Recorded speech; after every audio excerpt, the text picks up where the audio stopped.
सज्जनों के मित्रों, अच्छा बड़ा खूबसूरत स्टेज सजे है। उत्थे मेरा निक्का वीर मलिक अहमद भी मौजूद है ते कोई सियासी अकाबरीन भी मौजूद ने उस पार्टी नाल ताल्लुक उन्हां दा जिहदे वास्ते असीं बहुत सारा खून दिता। असलम गिल साहब मौजूद ने। 40 साल पहला जो तियारा हाईजैक होया तो मैं ते असलम गिल उहदे तियारा हाईजैक करने के इल्जाम गुजरांवाले जेल 5 महीने इकट्ठे रहे हैं। तो मैं उदों पीपल पार्टी का जनरल सैकटरी सन डिस्ट्रिक्ट गुजरांवाले का। सो बड़ा खूबसूरत स्टेज है। इस हवाले नाल मैं क्योंकि पंजाब की गल करना इस तरह प्रोग्राम है क्योंकि मैं ऑर्गेनाइजर चुना लम्मी गल नहीं करांगा, बड़ी मुश्किल है एक दो पॉइंट रेस करांगा। पहली गल तो नदीम साहब ने बड़ा जिक्र किया पंजाबी सहाफत के हवाले नाल।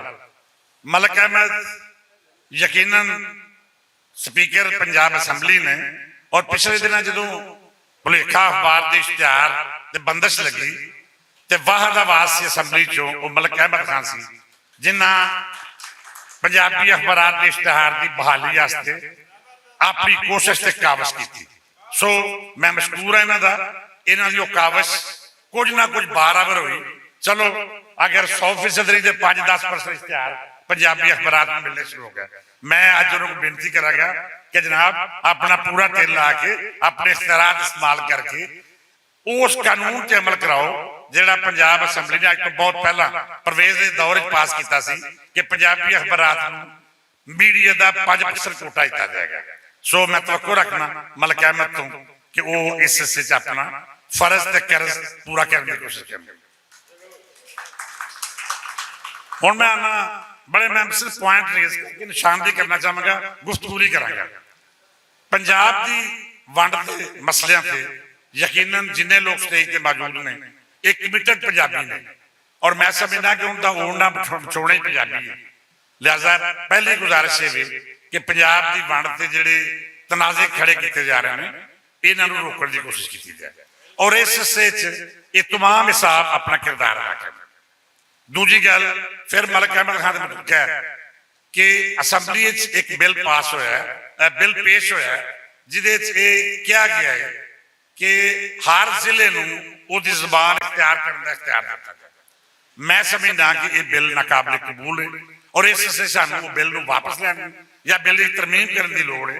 अगर एक कट्टा खोल दिता गया कि हर जिला अपनी बोली नूं इख्तियार करने का या उसका निसाब बनाने का इख्तियार है तो असीं दे अगे साडे कोल कोई दोस्त ने जिहड़े सराइकी नूं पंजाबी नहीं समझदे। हालां मैं समझदा कि सराइकी पंजाबी का हिस्सा है। कोई दोस्त नवें उस गल ते पै गया कि पठवारी भी पंजाबी नहीं। सो एक नवा कट्टा खुलेगा। मलिक अहमद खान साहब को इस हिस्से अपना इख्तियार इस्तेमाल करना चाहिए और उस हिस्से समझने आ कि यह बिल अगर पास होएगा तो बहुत सी नुकसान होएगा पंजाबी अखबार का। तीजी आखिरी गल जिहड़ी मैं अकाबरीन नूं पेश करांगा वो ये कि तुसीं पंजाबी हो, पंजाबी ते असीं मान करने और इस खिते की बोली पंजाबी है।